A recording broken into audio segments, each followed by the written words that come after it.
Hello. Hello, everyone. When is the last time you've been to a good tuba sing-along? For me, it's been quite a while. Everybody happy? You know who I am? I'm going to lose this. Clip this to my tie. The only reason I wore a tie is so I had something to clip it to. So, good-looking crowd. These happy people. Happy to be here in this room that's been here for 80-plus years with a whole building on top of it. We're going to talk about that tonight. And I think we should get started. Where's my friend Vicky? Could you hit that one light? Bingo! How's that? See the screen pretty well? Isn't that a beautiful photo? Perinton Historical Society, celebrating our history. We're going to talk about some topics here that you're going to be familiar with in some ways, maybe in other ways you won't. You're going to see some things that say, I remember that, perhaps, for some of you. But first, I want to tell you that I had a little help with this presentation, and that help came from Jordan Begley. Jordan, could you stand up for just a second, please? Thank you. Jordan is an exceptional high school senior this year at Fairport, and she was my intern at the town of Perinton all summer, did a wonderful job, and she digitized a lot of the photographs that are in this presentation. Before she started, she said, I think I'm going to digitize, but I don't know what that is. And she learned it in about 4 seconds and did a lot of other things too. And I was very grateful for your help, so thank you so much. And I know I embarrassed you. That's the way it goes. All right, we have a lot of history to cover here, and we're going to be following some parallel paths of the Historical Society and the library. And you know I rely on a lot of images, sometimes from our newspapers. Way back in November 1st of 1935, a new group seeks local history. That's us. That's the Perinton Historical Society, just getting formed in 1935, made up of some perhaps familiar names: Mrs. Paul Merriman, Mrs. Henry Martin, Mrs. Gardner Bound. It wasn't too long where they started using their own names. And I think that was an improvement. Mrs. George Price and Miss Charlotte Clapp. You know where Miss Charlotte Clapp lived? Right across the street. And she was the town clerk and the historian for decades. And these ladies are as responsible as anyone for the foundation of our understanding of our history in this community. The work that they did for decades, and then were added by many other people. But they set the stage, they created the foundation for us, and we still utilize their work daily. Such a resource. And their meetings, when the Historical Society first formed, they didn't have a place like this to meet initially. Certainly didn't have their own place. They met in houses, such as the home of Mrs. Bound I referred to. Now we refer to her as Bertha Bruner Bound. Met right in this house on South Main Street.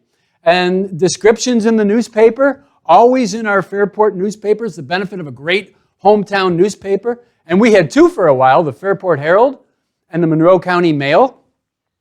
And there was so much information in there, including the social media of today.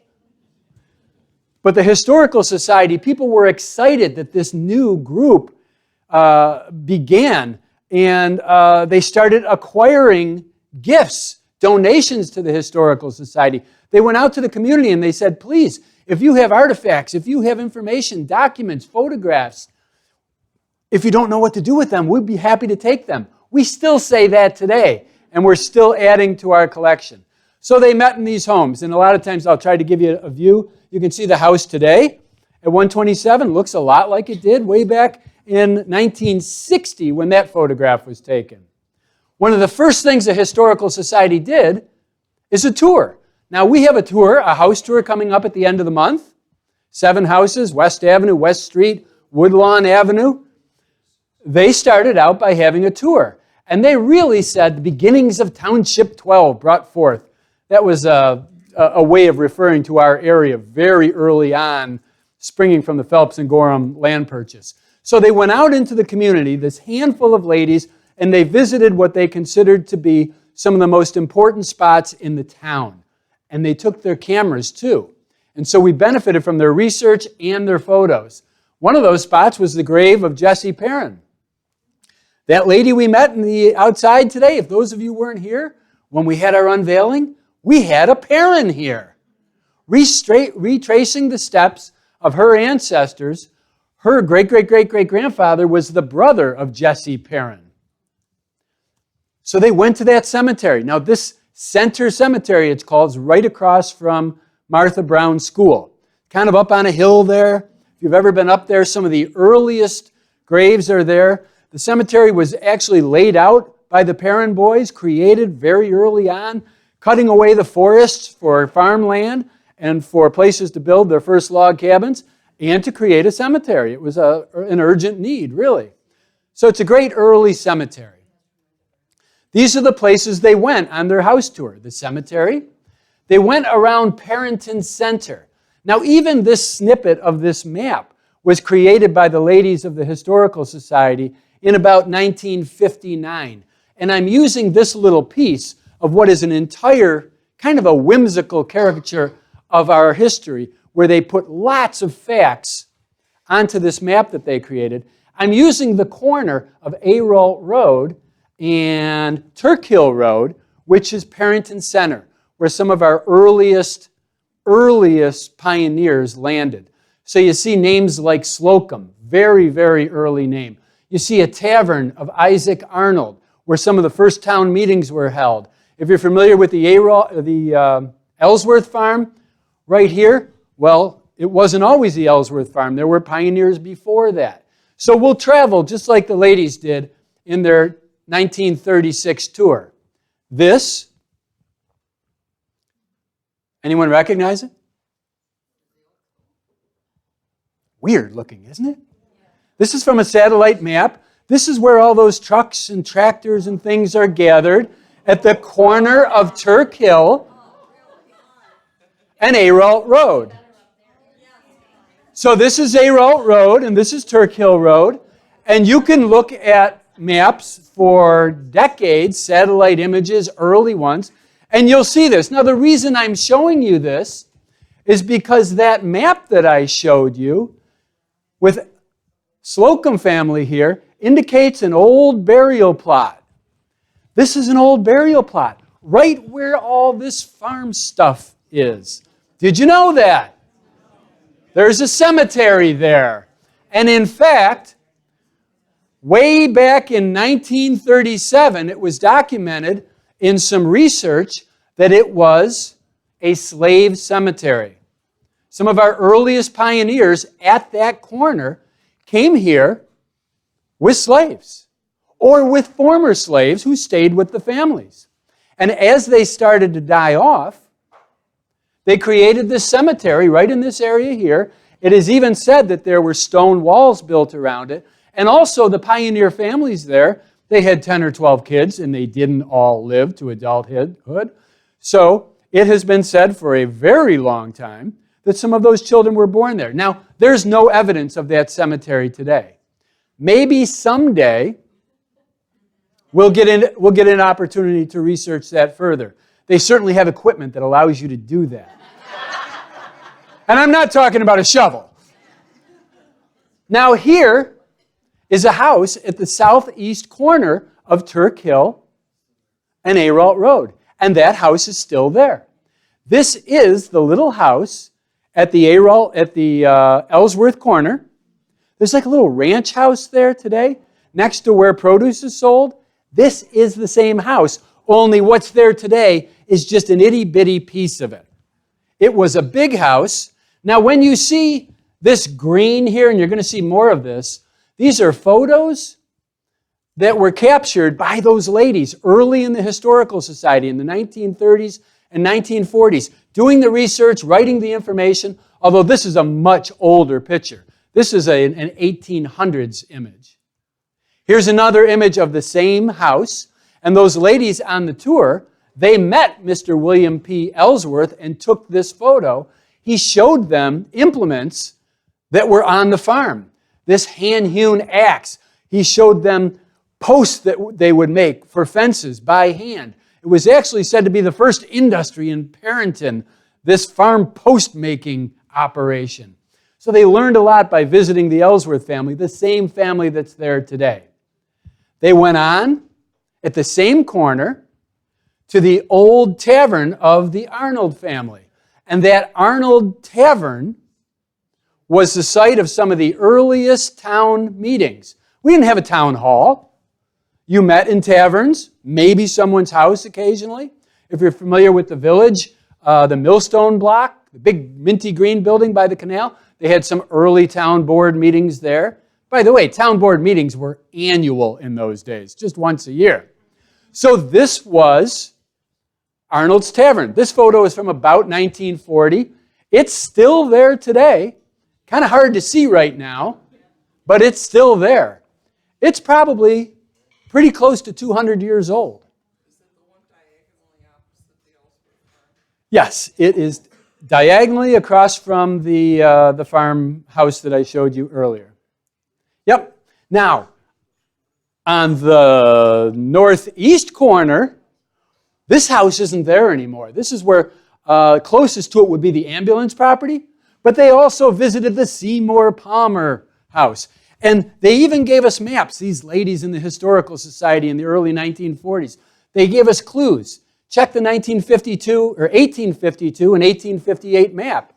That's the 1858 map right there. So if we go over to Perinton over here and looked at this corner right down here that we're referring to, we would see the name of Seymour Palmer on the map. That's part of how they did their research, the easy part.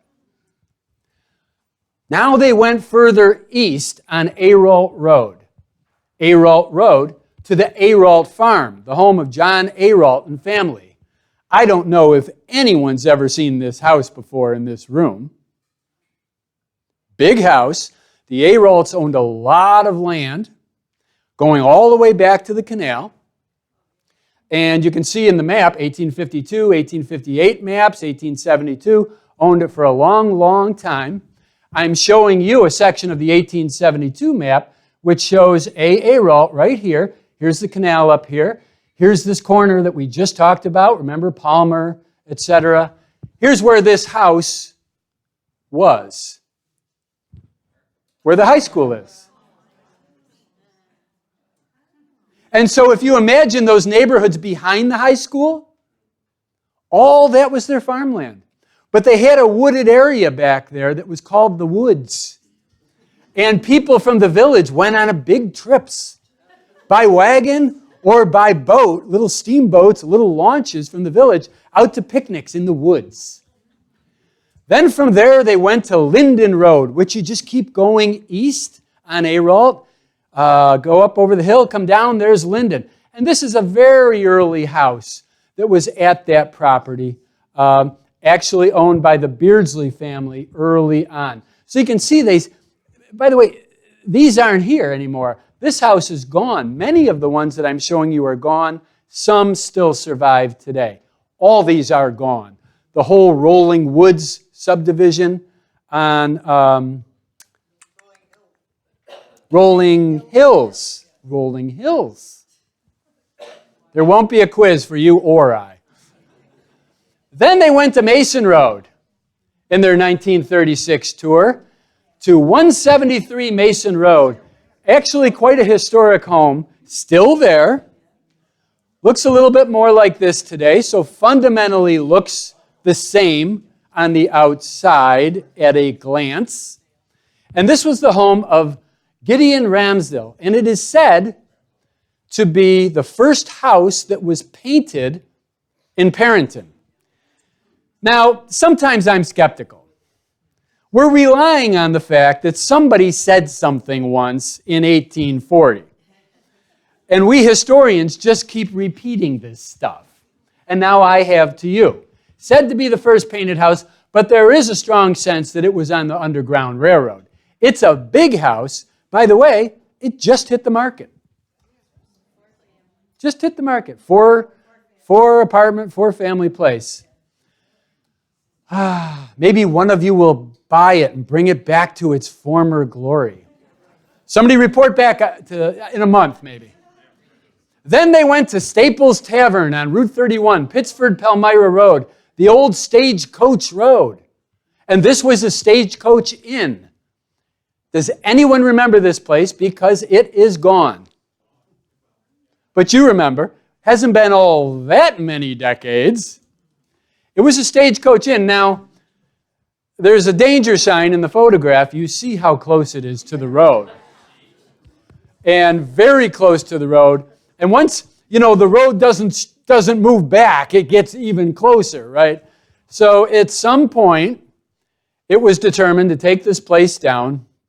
Fire department used it for a drill. But first, at least, some key components of this place were saved and transported to the Genesee Country Museum to be used as parts for other structures that needed those parts. So that's something. Here is Route 31. Here is Turk Hill Road. Come down here, and you see the dot DT Staples. And we're coming down here towards Egypt. This is Mason. You could say Hogan, except Hogan didn't exist yet in this early map. Sorry, Hogan residents. Little story about this house. People were persistently saying that it was haunted. Many, many stories about this being haunted because there were ghost sounds coming from the upstairs in one bedroom. And the story was a girl died up there. And no one wanted to stay in that room because it was so spooky. Woo! When they took the house apart bit by bit to save some of those pieces, and they took off the casings of one of the windows in that bedroom, they found a bottle inside the casing, a glass bottle. When the wind blew in over the top of the bottle, probably a ghost put it there. Here's a picture of some of those materials that were saved. Look at these literal logs holding up the rafters of the house. And it did have a historic marker. First stop west of Palmyra on the Genesee Turnpike to change stage horses built by Captain Olney Stables, 1820. Egypt's third tavern. 3 taverns out there. Where was it? It is gone. I don't know. We're offering a reward for the sign. I don't know. You can see they bolted a plate onto the bottom of it here, and this photo was taken 40 years ago. Don't know what happened to it. That wrapped up their 1936 tour. These ladies that had just started the Historical Society, they went back to Marjorie Merriman Snow's house for food and beverages and to celebrate their time. And you recognize that house, don't you? On Arelt Road, that great saltbox house. So that's how they wrapped up their tour. So that's what was happening with the Historical Society.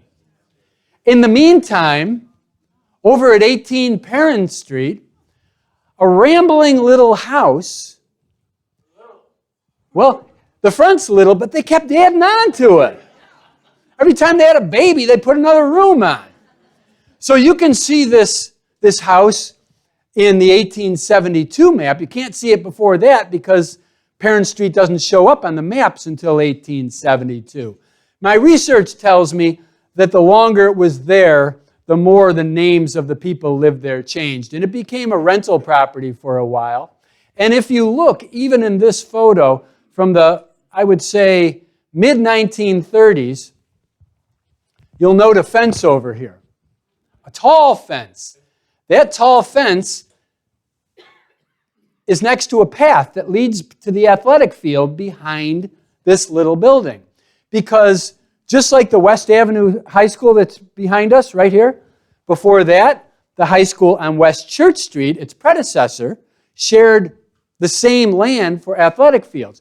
People would go down this path just like they do today with our museum, coming and going, the folks that live in the condos over here at the old high school, or folks that live on West Avenue. It's great. It gives them a nice little cut through. That's been going on for 100 years.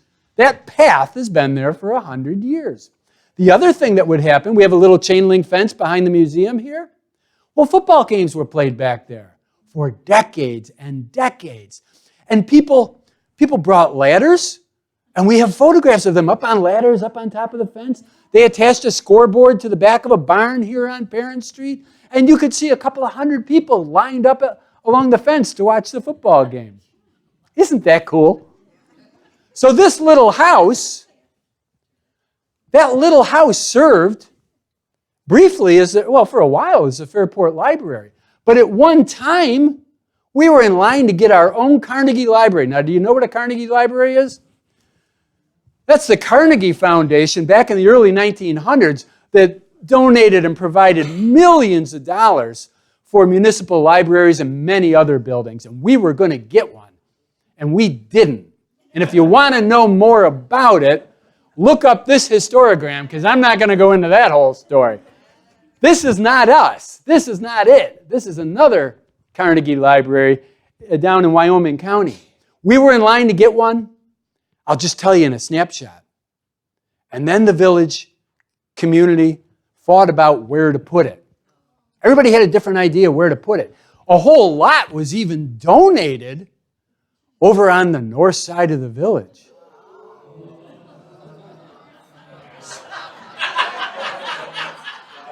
You can't put a library on the north side of the village.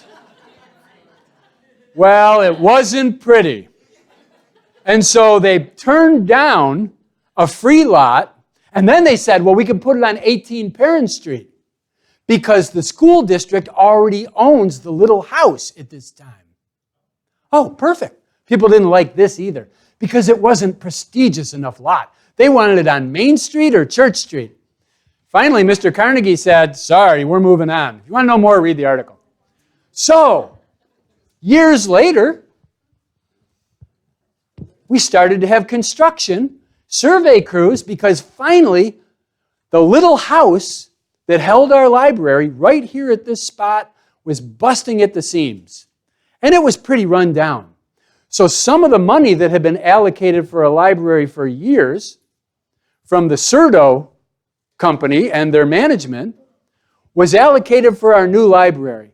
And because we were in the Depression, a Works Progress Administration project was started to build this building. So that provided labor and that provided help with materials. And here's these guys out here and all these kids holding picks and axles, first surveying the lot in 1936. The big high school built in 1924 behind them, just like it is today, right out that wall out there.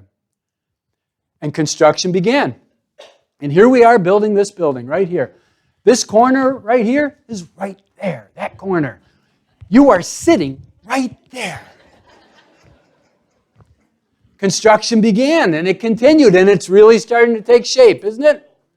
Somebody noticed I posted one of these photos online on the social media sites that we put things on. And they said, notice, all they had was a keep out sign. They didn't have a big barricades and fences. Oh, we got to keep out. The sign says so. So here's our library taking shape. And here, the grand opening in the newspaper, March 10th, 1938. Peron Street building open to public, Saturday, admired by throngs. Throngs of people throughout the day. Big deal. People were proud to have this library. And after suffering through years and years of the Depression, these good things were happening. Things were being built. Actually, this was built and opened in 1938. The little brick firehouse on the north side was built the same year. The post office was built on South Main Street where Shaheen's Paint was.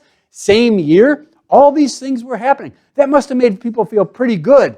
We're starting to work our way out of the Depression. And these are some interior shots of the brand new library. Brand new library. And you might notice something's missing. Mrs. Gaffney's missing. You let me know if you see her. But what is missing?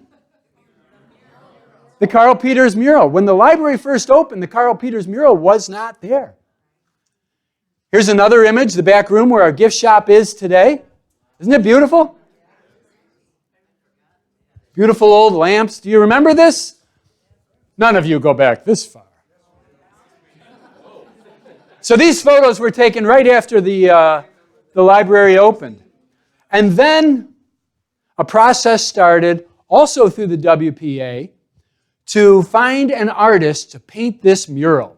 And you know, that was happening all across America. We're still in the Depression, and artists who needed jobs like everyone else, artists had the opportunity to create these uplifting, optimistic scenes to help us get to our new future.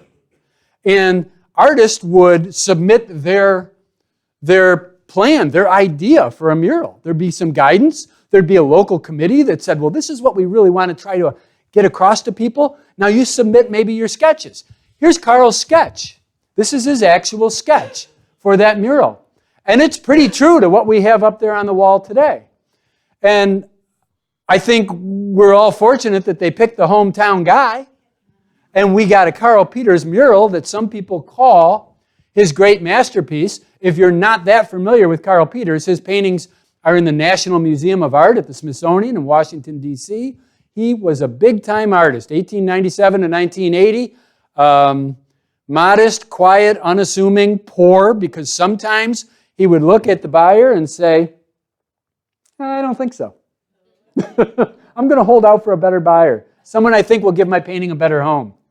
So here's a sketch, and here it appears in 1939, January 19th, in the Fairport Herald-Mail, the significance of the mural painting in the Fairport Library. And it was a big deal when it was unveiled. Now, here is the mural, and these are 3 preparatory sketches that I have put together so you can see them lined up under the mural.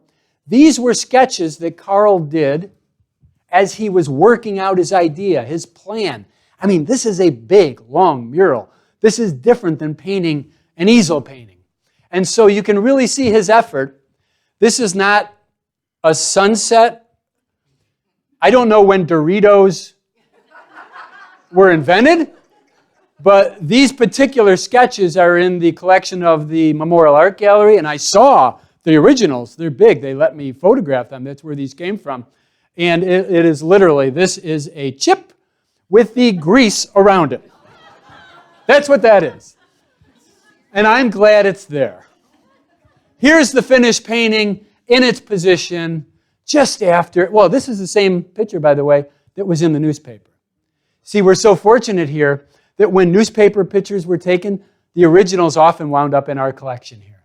Isn't that great? Now, we have this new library. We have this historical society without a home. And the library recognized a win-win situation to provide a place for the historical society to do some of its business right here in this building. So although we didn't create a museum here for decades later, folks at the Historical Society spent a lot of time here from the beginning, including, this is a great, what an era. Miss Adelaide Clark created a beautiful book decorated with this beautiful, what would we call that, calligraphy? All about the book of exhibits. And this chronicles some of our exhibits, early exhibits of the Historical Society. Just like Vicki has her costume exhibit upstairs right now. A costume exhibit in 1938. Now, if you look closely, you'll see some familiar stuff. You see those cabinet doors over there in the corner?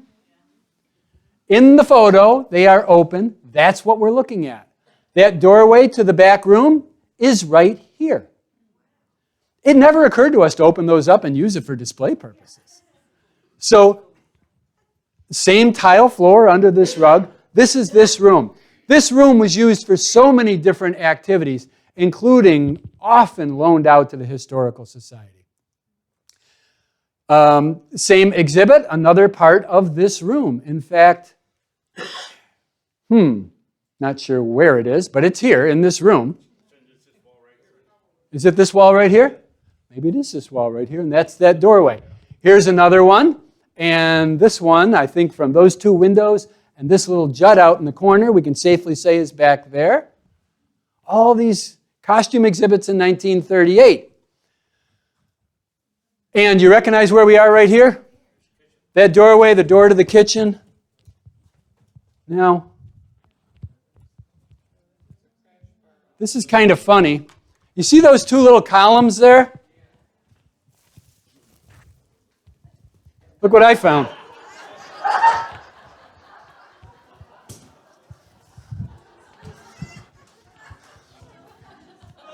It's a museum. We don't throw anything out. Then there was an exhibit of prints in 1940. Same room, used for a different purpose, different prints that were on display, 1940. This particular document provides a listing of all these different displays that took place between 1938 and 1953. And we can learn a lot by looking at this, and I'm going to go back here so I can look. It's kind of interesting. The duration of the display. The costume display? 1 day. Can you imagine Vicki putting on a display for 1 day? 2 days for shawls and fans. Prints, we got up to 3 days. Now here's the other interesting data that I see. Look at the numbers of people in attendance. Over 3 days, 343 people came to look at the prints. Let's face it, there wasn't a lot going on back then. There is a collection of paintings by Carmen Peck. Anyone remember Carmen Peck? Carmen Peck, wonderful Fairport artist. She had 489 people come to see her work in 1945 over 3 days. A Carl Peters display, 6 days. That takes the lead. And then you can see categories for gross receipts and net receipts. A lot of information that they gathered. But boy, oh boy, 1 day for a display. These are some of the ladies that were the driving force in that era. 1940 photograph. This happens to be Elizabeth Price, Marjorie Merriman. And honestly, in my office as well as here at the town hall and at the museum, our records from Marjorie Merriman are absolutely incredible. And I don't know how she did it. If like something happened and computers didn't work anymore, I would get a fishing license and just go do different things. These ladies happened to be at the Genesee Valley Canal Centennial. Now, more documents that we have to give us ideas of what they were doing in the Historical Society. And these are a list of the meetings for 1940. And what I think is interesting about this, meetings and programs, the meetings are at the Fairport Public Library. So in each case in 1940, a lecture about cobblestone houses by the well-known architect, Carl Schmidt, a lecture about textiles, Sheldon Fisher from Victor area, talking about Valentine Museum. But in each case, these were happening right here. Just like you're here tonight for a Historical Society talk, they were here, how many years ago is that? 79. 79 years ago. By 1946, here's a photo of their regular, basically you could call it like our house tour that we're coming up. And I think it's pretty neat to note some of the folks that are here, some of the, of course, important people in the community and the Historical Society, but also look, the superintendent of schools, Tom Coffey, the town supervisor, Raymond Lee, the mayor, Van Horn, so many people that were leaders in the community. Carl Peters talked about the mural. One of those exhibits that we mentioned on that exhibit list was an exhibit by Carl Peters. And when he did that in 1946, right here in this building, for 3 days, no, 6 days for Carl, it was a big event. It was the first time he had ever had the opportunity to exhibit his art in his hometown community. He lived on Jefferson Avenue. He would be in galleries in Massachusetts and New York and Pennsylvania and all over, but not his hometown. So this was a first for him. And this was a list of the paintings that were on exhibit, 25 different paintings. One of those, called Winter Stream, the Historical Society was so grateful to Mr. Peters for participating in this that the Historical Society led a drive, both emotionally and financially, to purchase the painting. And that is the painting today. It is in our Carl Peters collection. And many of these paintings have been donated in the last 3 years. Our Carl Peters collection has grown substantially. And we hope it'll grow more, because what better place than this museum to showcase Carl Peters' work, especially with that wonderful mural. Meantime, the Historical Society, I'll show you a document in 1949 and 1950 that listed the people that were involved at that time. And we're still seeing mostly women and some familiar names. We talked about Mrs. Price, Clark, Merriman, Clapp, all those names that we talked about before. But now we're starting to see some men involved too, including in the photographic records area.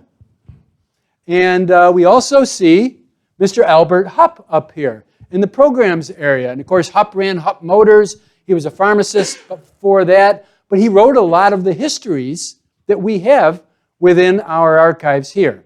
That was the first time I've seen Helen Butler's name. First you've seen Helen Butler? The first in the things that you show. Yeah, and these records are really the only way that we can start to nail that down. We could go through all of our minutes and see when people's names. Maybe I need an intern for that. As my kids hit 4th grade, they all knew who Mrs. Butler. Who, Mrs. Butler? Yeah. Well, she was around a long time. Yes, definitely. The Historical Society was incorporated in 1950. And so they came up with this logo. And this is the actual draft of the drawing, the drawing that they used to create their new logo. So I thought that was pretty neat, and capitalizing on the canal and the packet boat. And as they continued to work on their programs for the future, and we can learn a little bit about our past by understanding where they were doing things. Because now it's 1950, 1951, and you see some of the programs are not at the library anymore. This was at the town hall. Well, the town hall is the village hall today on South Main Street. Library. Here was a joint meeting with the Pittsford Historical Society. But many of the meetings still at the library, and learning a lot from different folks, including Mr. Harwood Dreyer was a presenter. He's the architect that designed the high school on West Avenue. Here are some exhibits from the 50s in this very room again. And now we're using color photography. And you can see the same familiar corners. That's your corner over there. There's our little plant stand, just following us around. 1958, the Historical Society decided, let's go out there on the canal and get on the equivalent of the Colonial Bell and take a tour out there. So this is taped to the side of a canal boat. And some of the names of the people that are in the photos there, maybe you recognize some of the name. Alta Fisher came on at that time as the president of the Historical Society, still Charlotte Clapp, really making a lifetime commitment to local history. 1962 was a big year. Who knows why? Sesquicentennial, right? A lot going on in Perinton, 150 years. And here was our float committee. Apparently we had a float committee a long time ago. Maybe some of your grandparents were on it. And you recognize the scene in front of the First Baptist Church, right? Heading, well, I'm trying to figure out what part of, near the corner. 1962, 1963 program. And we see now that our programs are being held at Potter Memorial. Not at the library, not at the town hall, but at Potter Memorial on West Church Street. Of course, that was serving as a community center ever since it was donated by the Potter family way back in the middle 40s. Programs of interest, including a trip to Colorado and Wyoming. I think we were seeing slideshows of family trips. The Genesee Valley Canal. How to write a local history. So some interesting things. And then a report on the sesquicentennial. 1961, something big happened that would impact the Historical Society. The Crossman Community Center was being ready. Do you know the building I'm talking about? Of course you do, right? Anybody go to school there? How could you go to school at a community center? It was a school. Of course, it was the North Side School, the first North Side School. When I tell fourth grade kids that from North Side, and I show them a picture of the North Side School, which looks like that, they think I'm insane. That's not the North Side School. But it was the North Side School for kids on the North Side as factories were opening up. The can factories, which was a shoe factory before that. The land, so many factories opening up, we needed more school space, and we needed it on the North Side. And it became the community center, 1961, when the Crossman Arms Company donated it and money to refurbish it for use as a community center. And you'll see down here, the Perinton Historical Society will occupy one of the upstairs rooms. Would you like to see what it looked like? How many of you were there when it was the Historical Society? Yes? We moved from there to here. We physically moved stuff. Really? All right. Well, pay too close. Show them your faces. You might pop up here any moment. The Crossman Center years. Bob says there's the old bicycle. That's Mr. Potter's bicycle. And this is what that crowded room looked like. It didn't really have a presentation room, but it had archives, and people could go there, not big groups, but people could go there and really get a feel. Some of the very costumes that Vicki has on display now might be on that rack. So it was a good home for a number of years for the Historical Society. Meanwhile, at the library, it was busting at the seams. It was such a great library for so many years, but the community was growing so much, both the village and the town. So much bigger population. That's why we built so many schools. But the library really didn't get any bigger, and so it was very overcrowded. And the library started looking for a new home. This is this room right down here. To give you an idea of the congestion at the time, pretty crowded place to be. So they started shopping around. Where could we have a new library? More images of this crowded library in the 70s. This is unrecognizable. There's a bathroom in the back. That's what it used to look like. It was like a combination toilet room, filing area. It sounds, if you're into multitasking. So, a concept, a map was created with an idea for where to put the new library. Now here's the old library right here on Peron Street, the building we're in. Peron Street, West Avenue, the canal. Here's a site selected for the new library on East Church Street near Parker Street. Great spot, right? In fact, a concept was drawn of the building. Perhaps you love it. I said perhaps. Obviously, this didn't get built. What did get built is this. It became a great home for the fire department. But the library needed another option. And of course, that option emerged. Is anyone in this picture here tonight? These people are carrying the contents of the library from this building to its new home.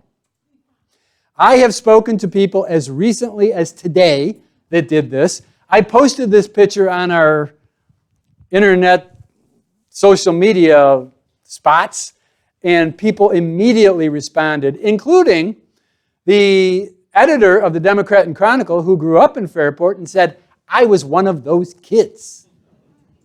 So here they are. A lot of people really remember this as one of their real memorable activities when they were a kid. And here's our library today along the canal. As you know, it's wound up being a great site, and the revitalization that it had a few years ago I think is wonderful. So that's where they moved everything to. But in the meantime, that freed up this building for a new activity. And in 1978, in June, a proposal was born, and the Historical Society said, we have been provided with a unique opportunity to work collectively to benefit our entire community. They talked about where their home was, the Crossman Community Center. Gosh, you give somebody a building and $10,000 and you don't get the name right. Crossman. It's too small for the material it contains, much less any visitors. And so they were really looking here, the Historical Society, for a new opportunity, and maybe this could be it. And so a proposal was made, and the Historical Society was given the opportunity from really kind of a combination of the school district and the village. The building was initially owned by the school district, and then I believe it transferred to the village at one point. And the building, the Historical Society said, is perfect for such a project, a museum. The main floor would house the museum. There are already bookcases built into one section for the museum library. The room is more than adequate and would allow for expansion of the exhibits. The small room upstairs would suffice for offices, for historians, etc. They really thought this would be a great place for a museum. And so a news release in January of 1979 announced that the Fairport Board of Education and the Village of Fairport have agreed tentatively to a 3-year lease with the Historical Society to take possession as tenants of this museum, of this building, to create a museum. And it was a big deal. And here's a picture of the folks from the Historical Society just getting their first feel of what would be their new home. And here's the pictures in 1979 when they first walked through and said, wow, what we can make of this. Here's the back room where the gift shop is today. Matson Ewell, Linda Glossner, Ruth Ewell, Ruth, and George Wolfe. And so, just getting a feel. And if you notice, we're cracking a bottle of champagne here because this is a celebration. And now you see a lot of names, including Matson Ewell, Jim McCarthy, Bill Carr, Linda Glossner, Ruth Ewell, Bernadette and Peter McDonough, George Wolfe, Bob Smith, Warren Stevens, Priscilla Minster, and Bobby Smith. And those are the folks that took part in this champagne and this celebration as the new dawn of the Historical Society 40 years ago occurred. Do we recognize anyone?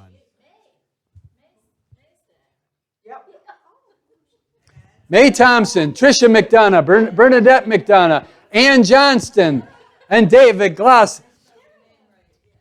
We have history sitting right in this room.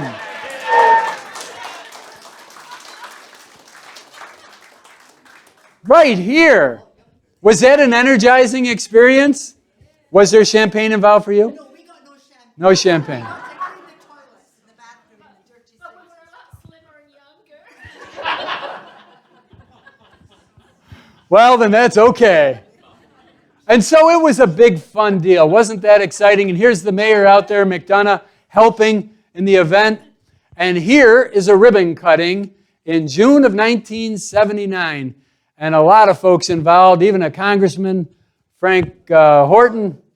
And let's see, I see names, Dee Dee Kemp in costume, Bernadette Peters, Matson Ewell, Peter McDonough, Elizabeth Webb, president of the Historical Society, Linda Bailey, school board member, Tony Teresa, superintendent of schools. So what a big deal it was. What an exciting big time 40 years ago. Those names bring back some memories? And then the huge opening. Remember 40 years earlier, the throng of people that came to the library? Well, we don't have a throng, but we have a huge success with the opening of the museum. And it was written, it was a time of delight. And I remember when, as residents attended the opening of the Fairport Historical Society Museum, there were volunteer drivers to pick people up, to bring them to the affair. Oh, such an event, such an exciting event. And if you think about the dates, when this was occurring, June 1979, and now it is September. Now, this building has been a museum for longer than it was a library. And then the Garden Club came along, right on our heels. By September of 1980, Green Thumbs, the Greenbrier Garden Club, families and Boy Scouts were helpful in preparing the garden plots for flowers and herbs in the rear of the Fairport Historical Museum. You know who does that today? The Greenbrier Club. Those of you in the Greenbrier Club, thank you, thank you. Did you ever dream that this would go on for so long? Now, by the way, almost 40 years ago, one of our Historical Society members and a member of the Greenbrier Club donated a refrigerator to the Historical Society. You might remember that copper tone appliances. Would you open the door to that refrigerator over there? Open the refrigerator. If you can see it. You see the copper tone refrigerator? Still works like a charm. Joyce, thank you for the refrigerator. I can tell you that Joyce and others were very involved in this era of the layout, the design, the displays of the Historical Society. And I think this brings back some fond memories. A lot of skin in the game, a lot of wonderful, wonderful. And you know, the truth is, I've met hundreds of people that have said, boy, the best part of that museum was the penny candy. Which wasn't really our goal. But it's nice to hear it. And isn't it beautiful? And the floor is the same. It is. The fundamentals of this building have not changed. And here's a close-up of that, really, that same similar scene. And you can still find these things in our collection. And here's some other scenes of the museum. 1981, early on, now only 2 years as a museum here. And an interesting thing, like go up and find the Deland drum upstairs. Well, here's just the skin of the drum. It was restored later, and now it's back on its drum. So some changes that you can see over the years. By 1982, and a Fairport Irish history to be featured. And this is special to me because last spring for St. Patrick's Day, I was asked at the Recreation Center to do a talk on Irish history, which I really had to bone up on. And I had to make it local. And you know what I did to be able to make it local? I talked to the widow of Bill Hartigan, who did the presentation in 1982 right here, and she gave me all his archives to borrow, to study. And that was really nice, and I thought it was a great connection. And that is really, by the way, one of the things we have here is a historical society and a historian's office that work together, and governments, village and town, that are fully supportive of that. More displays, 1986. Some of the familiar things that you would see in the museum at that time. Scenes from 1990, from a wedding dress display. There's still that drum skin up there. Our display cases. What you see up there now is so much more walkability because we've removed some cases. This case, for instance, is right out here. We moved it down here so we could use the display cases that were really the shelves in the library. And that was part of really Vicky's grand master plan that has worked out wonderfully. Displays from 1990 and a World War II display that occurred. So many over the years. So many different topics, and they all required work. Do you remember Bill Matthews? Bill Matthews is president of the Historical Society, and he was a pretty handy guy. Like Bob Hunt's a handy guy. He does so many things for us in so many different ways. Well, Bill Matthews had a building moving company. So during his tenure, you know what we did? We moved buildings, including the dockmaster's hut down on the canal. You know, that's a little Rochester, Syracuse, and Eastern trolley station, the little neighborhood trolley station. The voting booth as well, which still lies in obscurity on West Church Street near the canal. But let me tell you about this one for just a second, because Bill Matthews said, hey, I've got this flatbed truck. I've got an idea. He knew about this ramshackle, rotting old trolley station out on the route of the RS&E, long gone, out in a lady's backyard in Macedon. Other people were onto it too. Other people wanted to get this thing. And the lady who had it in her backyard kept saying, no, no, no. No, I don't want it. You can't have it. I'm keeping it. It was rotting away. So Bill Matthews, he got smart. He went out there and he said, I'll move it away for you and we'll build you a new shed.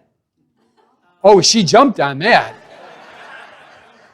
Bill brought it home, and then the team restored it and put it where it is today, and it's been serving for a long, long time ever since.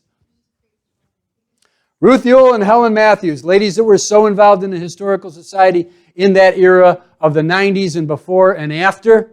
Who knows what this is representing, the date 1888?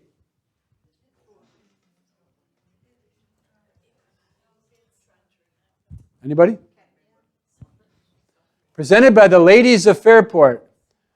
Vicki, is this about suffragette situation? All right, very good. We'll have a full report next month. Then we have a plaque on the front of our building in 1995. This plaque commemorating the history of the library. You might see a fella right here you recognize. Well, who else is here? Matson Ewell. Have you noticed he's in a lot of photos? Bill Keeler, who really got a lot done in this museum over many, many years. We thank him for that. Ann Stonebacher. Ann Johnson, president, board of trustees, and Fritz May, trustee, which is just one of the many things on his long, long resume, and we thank him for that. Now, in the 2000s, one of the big accomplishments, the publishing of these books. And these 3 books have really captured a lot of our history in a way that people appreciate. There's lots of pictures, there's lots of information, they're easy to read. We sell a lot of these books, they're available up in the museum, but they were a team effort. Anybody in this room work on any of these books? I see several hands, and thank you for doing those. They're a wonderful effort. So those 3 books in the years 2001 to 2009. 2013, one of the biggest events of modern PHS history, Downton Abbey, with our own Vicki Prophet hiding in the shadows in the back of the room. And you know what was one of the biggest events since then? Can you think? What could be one of the biggest events since the epic Downton Abbey?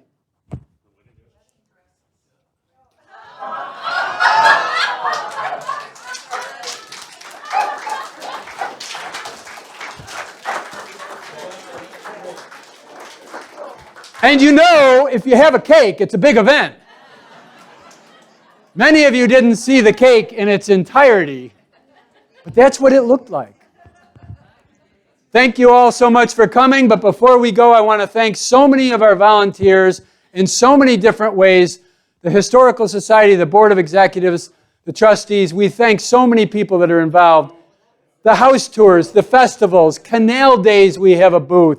The parades and the parade floats that are in them, our newsletters, our social media, and we have social media in every way imaginable that we try to reach people. Our programs like this, our exhibits that we have, our gift shop, which really, We don't make much, but we sell some neat stuff. Our docents that volunteer hours each month in the museum, and the Board of Trustees, and there's something called the Thursday Morning Group, which is one of my favorite things. A group of ladies, and once in a while a guy sneaks in there and does a great job. And they get a lot done. If you're ever looking for something to do and a way to really get your hands dirty on projects, they do it mostly in the winter, a lot of times when the museum's closed, and they make this museum such a better place from the projects that they're working on. Research, sorting, organizing, so much. So, thank you, volunteers. And thank you all for coming. Thank you so much. Thank you.